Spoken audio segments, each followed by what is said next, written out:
Llanwyd gwreiddyn Iesen faban bach.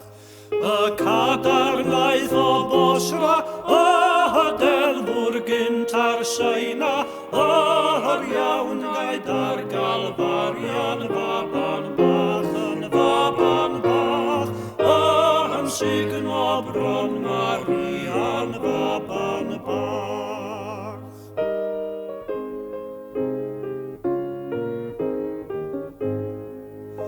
Caid bywiol ddwr Esekiel ar Lyn Mair, a gwir Fesoia Daniel ar Lyn Mair.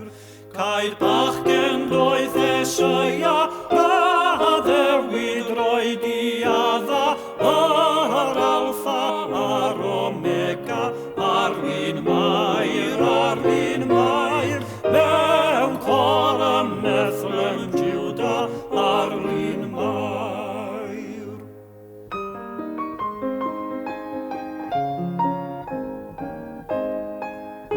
Am hyn bechadur brysia fel yr wyt